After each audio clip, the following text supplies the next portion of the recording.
Fala galera, Rodrigo Flauzino na área e vamos falar hoje sobre os maiores guitarristas de rock do Brasil. Bora lá!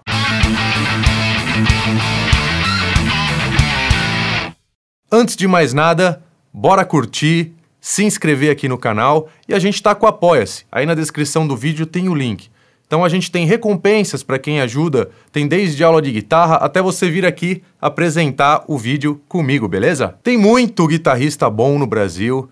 Se a gente pegar todas as épocas ainda, né, desde os anos 60 até atualmente, tem muita coisa pra gente falar. Só que eu tentei separar primeiro aqueles de rock, que foram conhecidos como genuinamente guitarristas de rock and roll. E a gente considera também discografia, se o cara lançou álbuns que foi relevante para aquele momento, se atingiu bastante gente.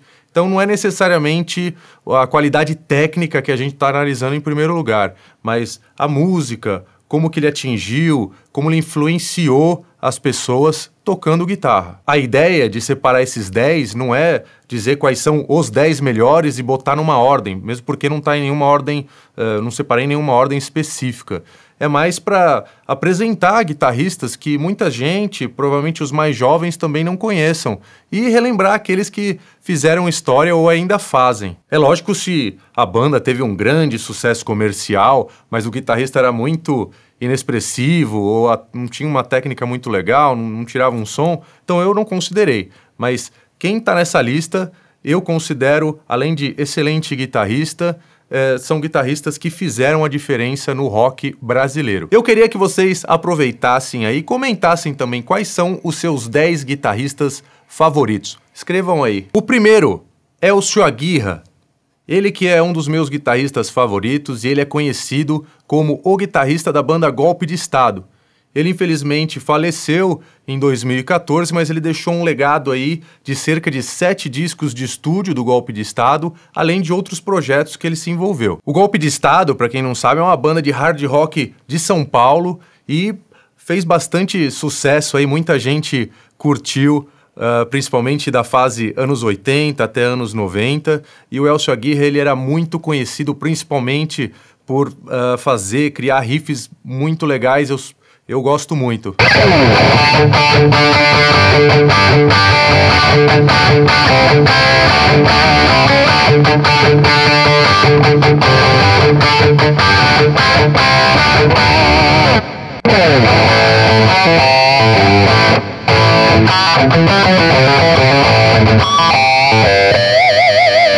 Além do artista Elcio Aguirra, ele também era conhecido por ter trabalhado com amplificadores valvulados. Ele foi um dos caras que trabalhou junto com a Meteoro no desenvolvimento da primeira linha deles de valvulado e sempre existiu a linha MHA da Meteoro, que era assinada pelo Elcio Aguirra.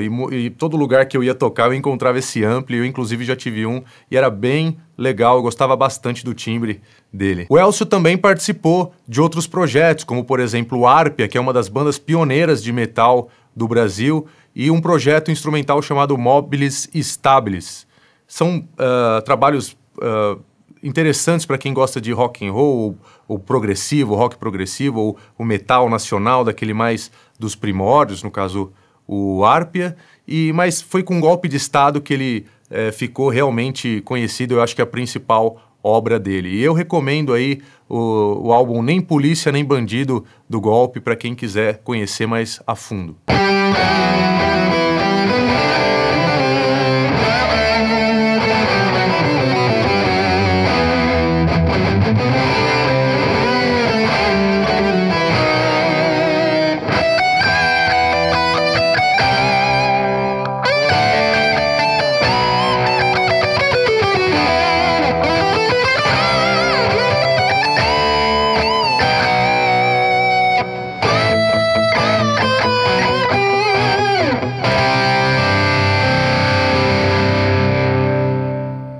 Número 2, Edu Ardanui. Quem é que não conhece o Edu Ardanui, ou não é?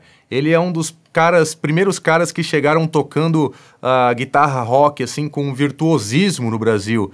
E inclusive quando uma época, anos 80, que era muito difícil ver a galera tocando, por exemplo, Malmsteen por aí, ele já tocava isso com uma grande facilidade. Tem até uns vídeos antigos, um vídeo antigo ele tocando, vocês encontram no YouTube. E numa época que você não tinha, né, praticamente não tinha videoaula, não tinha revista, não tinha acesso nenhum. Aí ele começou a chamar a atenção, ele tinha até o apelido de Eduzinho Malmsteen.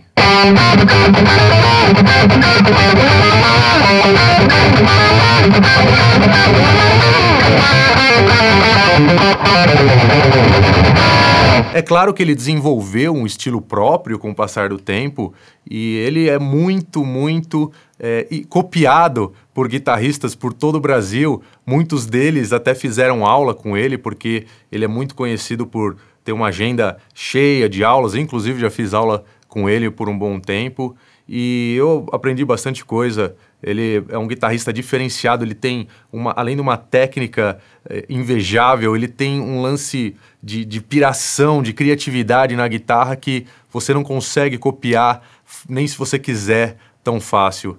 Realmente ele é um dos maiores guitarristas do Brasil. O Edu também é conhecido pela sua carreira solo. Ele lançou um álbum instrumental chamado Electric Nightmare, recomendo a todos, e principalmente pela carreira com a banda Dr. Sim.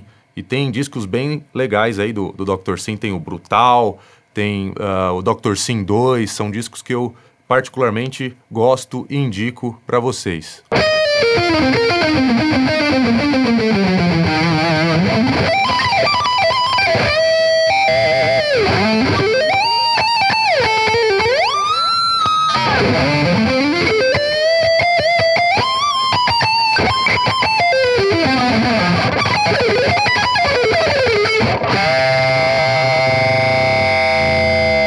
Número 3, Luiz Carlini.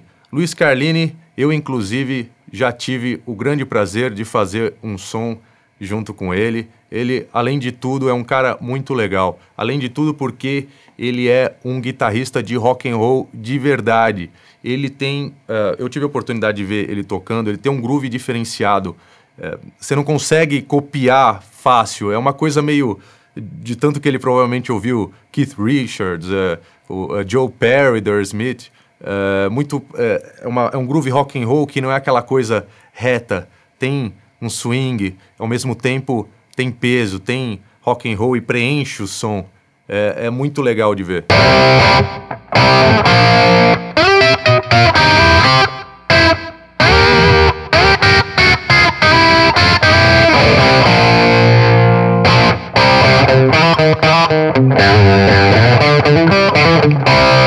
O Carlini já tocou com muita gente do rock nacional, ele já participou da banda do Marcelo Nova, ele toca com o Guilherme Arantes, mas ele tem solos e mais solos registrados aí por dezenas, centenas de gravações por aí, você encontra fácil ele tocando pela internet. Mas o trabalho dele, que foi o mais marcante, provavelmente foi nos anos 70, junto com a Rita Lee e a banda Tutti Frutti. Ele era da banda Tutti Frutti, e junto com a Rita Lee eles lançaram álbuns importantes para o rock nacional. Inclusive, eu indico os álbuns Fruto Proibido e Babilônia. Inclusive, no Fruto Proibido é onde tem a música Ovelha Negra, que é uma música muito famosa e tem uns dos solos de guitarra mais bonitos da história do rock nacional. É o tipo do solo que uma pessoa que nem sabe o que é guitarra vai assobiar e vai gostar, porque tem uma melodia fantástica e ver ele de perto tocando isso é indescritível. Eu tive a chance. Ele é o cara.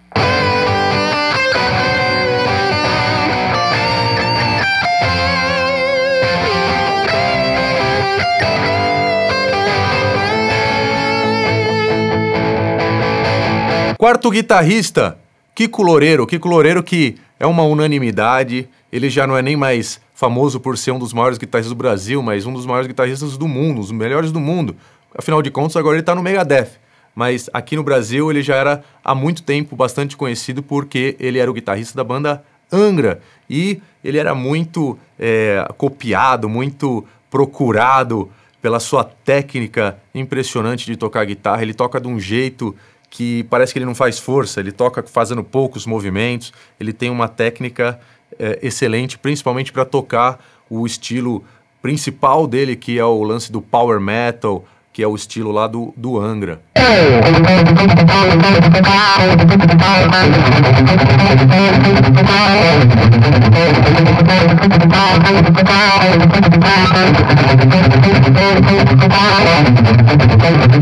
Tem uma curiosidade do Kiko, que ele é canhoto e toca como destro. E, sei lá, talvez se influenciou na exímia técnica dele, eu não sei, mas ele não é só um guitarrista que toca bem metal, mas ele toca bem outros estilos também. Ele tem trabalho lançado com jazz, fusion, tem choro, então vale a pena buscar na discografia dele. Eu indico 3 álbuns dele que são grandes referências na carreira, que é o Holy Land, do Angra, Sounds of Innocence, que é um trampo solo dele, e esse do Megadeth, que é o Dystopia, que é muito legal.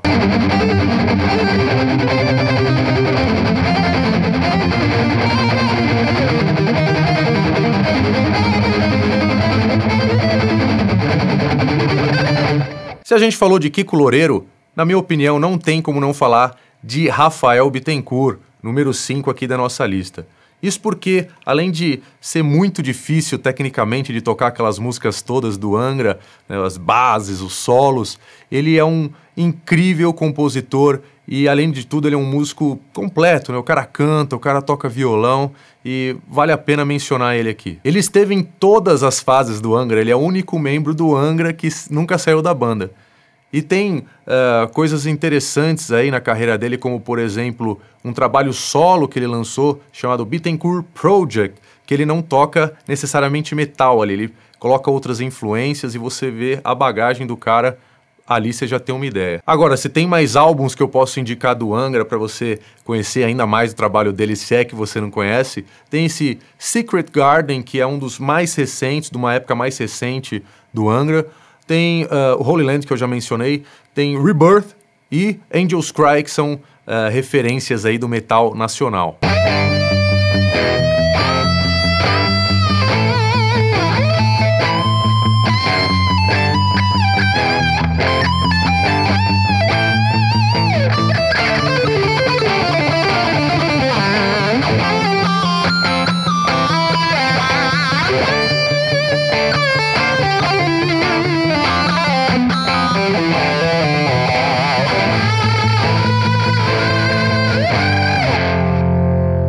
O número 6, ele é um pouco mais leve, né? Sai um pouco ali do metal. É o Herbert Viana, sai bastante. Mas ele é do Paralamas do Sucesso. Paralamas é considerado uma banda de rock que mistura influências e ritmos e diferentes com uma harmonia caprichada. Eles têm uma carreira aí desde lá dos anos 80, trazendo muita coisa interessante aí pro rock nacional. Eu coloquei ele na lista porque ele sempre teve uma pegada rock e evidente, além da banda ser ainda considerada uma banda de rock, mesmo não sendo muito pesada. Mas você pega os solos de músicas tipo Lanternas dos Afogados, né, Caleidoscópio, você vê a influência de blues e de rock na pegada, e os solos sempre cheios de melodia e sempre com uma execução, uma interpretação que é muito legal de se escutar. E eu também não poderia deixar de mencionar o Herbert, porque ele teve uma marca muito forte, não só no rock, mas na música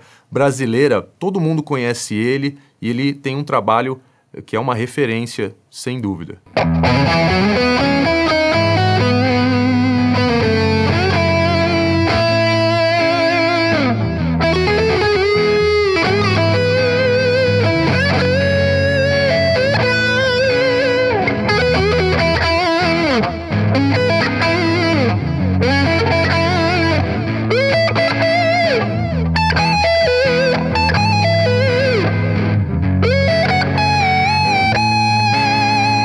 Só dando um toque lá, não deixa de seguir no Instagram, a gente posta vídeo lá direto também, segue lá. Número 7, Vander Tafo. Vander Tafo, que é conhecido por ter trabalhado com Rádio Táxi, que foi uma banda famosa no Brasil, principalmente ali nos anos 80, e também pelo trabalho solo com a banda Tafo, ela qual era um trio, e ele lançava músicas na linha hard rock, que foi um dos primeiros ali a lançar algo do tipo, se não o único que teve algo do tipo mais assim, num padrão mainstream, de ir na TV e tocar, se apresentar no programa da Xuxa, no SBT e tudo mais. Infelizmente, o Vander também faleceu em 2008, mas ele deixou, além da música, um grande legado, principalmente no ensino.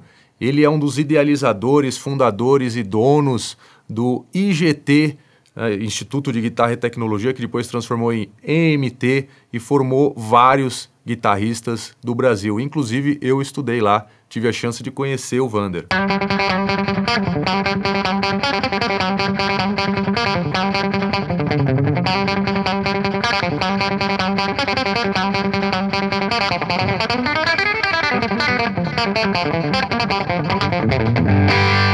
O número 8 dessa lista eu não poderia nunca deixar de mencionar, porque ele já é o embaixador da guitarra no Brasil, é o Andreas Kisser. Ele é provavelmente o guitarrista mais famoso do Brasil, fora do país, porque as pessoas conhecem muito Sepultura, e ele que é a grande referência da banda, principalmente hoje em dia, né? Ele criou um estilo assim, com uma pegada brutal, às vezes ele toca uns riffs com peso, parece até tá tocando um berimbau pesado, e ele trabalha com bastante dissonância, ele usa muita dissonância em solos e riffs, dá um clima extremamente original. Ele traz essa sonoridade que é um dos marcos da banda do Sepultura. Além do que, ele é um dos guitarristas mais ativos. Ele toca com um monte de gente, ele já tocou no Anthrax, já fazendo substituição pro Scott Ian. Você vê vídeos dele tocando no Big Four, lá dividindo o palco com os caras do Metallica.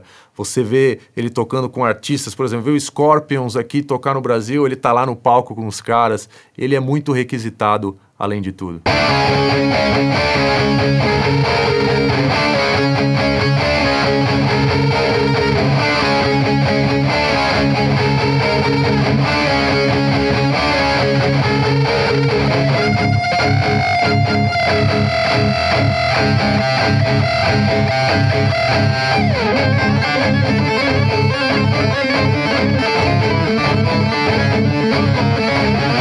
Número 9, Juninho Afran. O Juninho Afran é um dos caras, um dos pioneiros no lance de guitarra rock e virtuosismo na cena gospel. Então, muita gente foi influenciada por ele, e ele tá desde lá, principalmente dos anos 90 até hoje, lançando trabalhos novos e com uma pegada incrível, um som sensacional de guitarra, e realmente é muito difícil. Eu estava até tentando tocar mais do trabalho dele, e é realmente difícil executar as coisas que ele faz. Tem inclusive aí no YouTube uma entrevista que eu fiz com ele, não está no nosso canal, mas faz um tempo, foi num outro canal, e é até interessante. Se colocar Flauzino e Juninho Afran aí, vocês vão encontrar.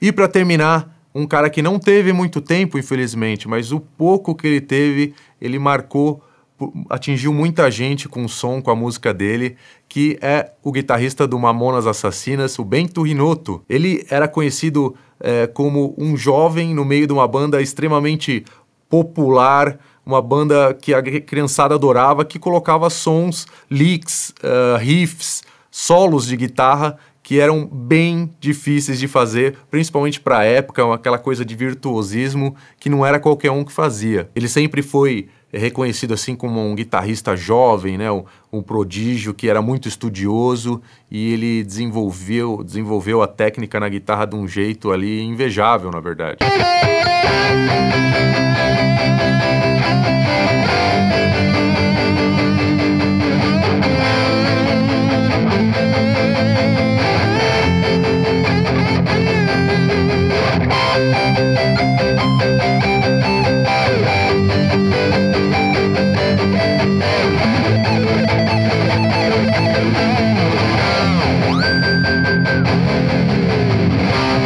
E aí, o que vocês acharam da lista? Comentem aí se vocês concordam ou não. E não deixem de se inscrever, porque toda semana tem vídeo novo. Se vocês não se inscreverem, vocês vão perder os envios aí. Obrigado, até a próxima!